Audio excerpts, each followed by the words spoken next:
नमस्कार दोस्तों, स्वागत है आपके अपने YouTube चैनल में। दोस्तों, आज हम जानेंगे मटेरियल हैंडलिंग के बारे में कि मटेरियल हैंडलिंग क्या होता है और कितने प्रकार का होता है और उस समय हमें कौन कौन सी बातों को ध्यान में रखना चाहिए। तो इसके बारे में हम बात करेंगे।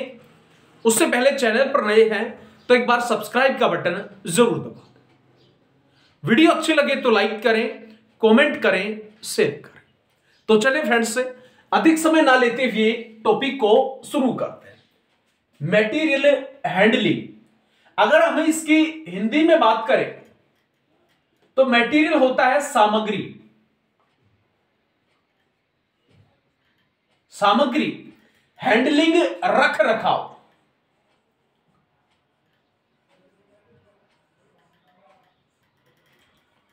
जो सामान होता है उसको किस तरीके से हमें रख रखाव करना है, तो वो होता है मटेरियल हैंडलिंग।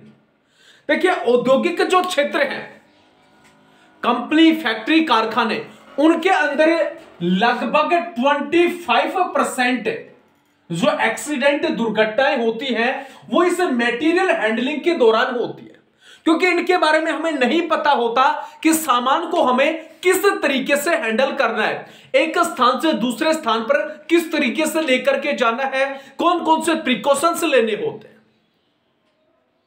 तो इनके बारे में हमें उचित तरीके से नहीं पता होता। इसी कारण से जो इंडस्ट्री एरिया है, औद्योगिक जो क्षेत्र है, वहां पर 25% दुर्घटनाएं मटेरियल हैंडलिंग के दौरान होती है।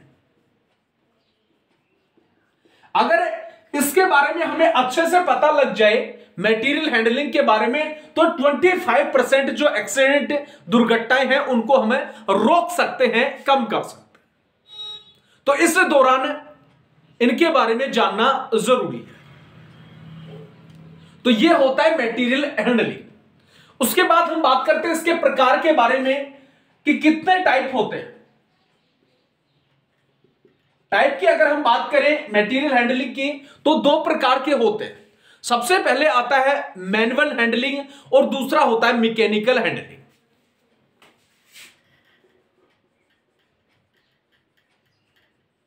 मैनुअल हैंडलिंग और दूसरा जो आता है मैकेनिकल हैंडलिंग।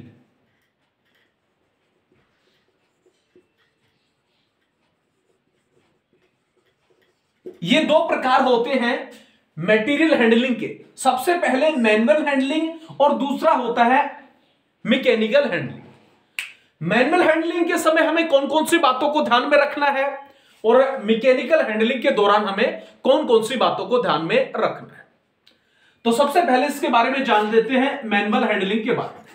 देखिए, मैनुअल जो हैंडलिंग होती है, इसमें हमें खुद जो व्यक्ति होते हैं, वर्कर्स, कर्मचारी होते हैं, उनके द्वारा सामान को एक स्थान से दूसरे स्थान पर लाया, ले जाया, पहुंचाया जाता है।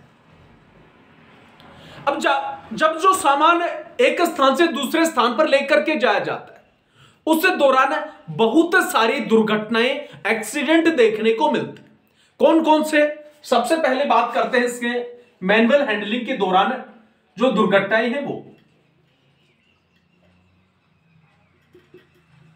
फर्स्ट जो पॉइंट है, जब भी हमें कोई धारीदार जो मटेरियल है उसको एक स्थान से दूसरे स्थान पर लेकर के जाते हैं, तो हाथ को क्या लग जाता है, उस धारीदार उपकरण को हम लेकर के जाते हैं, पदार्थ को लेकर के जाते हैं, तो हाथ के अंदर क्या लग जाता है, कट लग जाता है। तो इस कारण से बहुत बार मैनुअल हैंडलिंग के दौरान एक बड़ी दुर्घटना, एक्सीडेंट देखने को मिलता है। इसमें लिखेंगे सबसे पहले जो धारीदार सामग्री होती है को उठाने के दौरान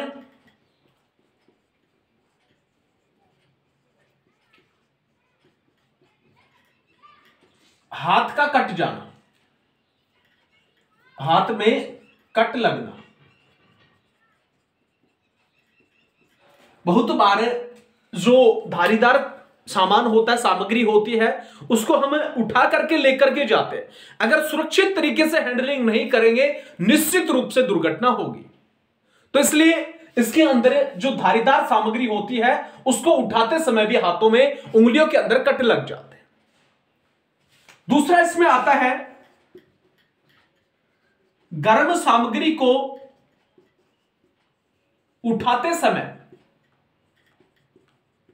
हाथ का जलना।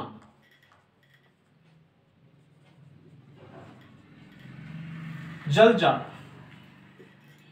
बहुत से ऐसे सामान होते हैं, सामग्री होती है जो गर्म होती है, लेकिन हमें नहीं पता होता है, और जब भी उसको उठाते हैं तो उस दौरान हाथों में क्या हो जाता है, जो हाथ है वो जलना शुरू हो जाते हैं। अगर गर्म चीज होगी, निश्चित रूप से हमारा जो हाथ है वो टच होगा तो जलेगा। तो इसके कारण भी दुर्घटना देखने को मिलती है, जो एक्सीडेंट है वो देखने को मिलती है। तो गर्म जो सामग्री है उसको उठाते समय हाथों को जल जाना। तीसरा जो इसके अंदर पॉइंट आता है, मैनुअल हैंडलिंग के दौरान और कौन कौन सी दुर्घटनाएं होती हैं। इसमें भारी सामान को अकेले उठाते समय सामग्री का गिरना।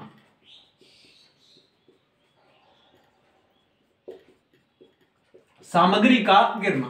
देखिए, जो भारी सामान है और उस भारी सामान को हम अकेले हैंडल कर रहे हैं तो निश्चित रूप से दुर्घटना होगी, क्योंकि एक व्यक्ति को कभी भी सामान को हैंडल नहीं करना है। भारी सामान है तो हमें चेक करना है उसके अंदर वेट कितना है, ठीक है, उसके अकॉर्डिंग अगर भारी सामान है तो हमें कभी भी अकेले उस सामान को एक स्थान से दूसरे स्थान पर नहीं लेकर के जाना, क्योंकि अगर भारी सामान होगा और हम अकेले उठाएंगे तो निश्चित रूप से सामग्री गिरेगी, और हो सकता है वो सामग्री जो है वो पैरों पे गिर जाए, उसके नीचे हाथ भी आ सकता है।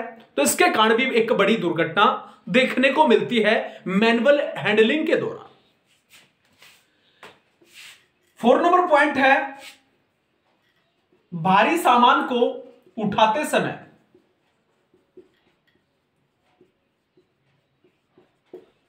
रीढ़ की हड्डी में, रीढ़ की हड्डी में चोट लगना। देखिए, भारी सामान है और अपने पास व्यक्ति कम है, फिर भी हम कोशिश कर रहे हैं जबरदस्ती उसकी उठाने की।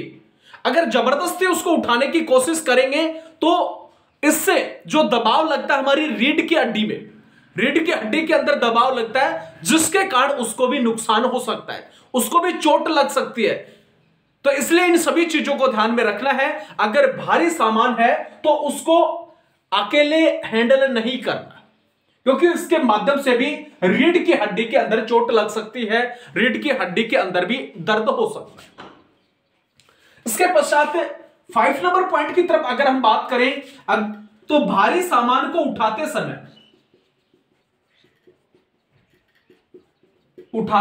समय हाथ की कलाई और उंगलियों में खिंचाव।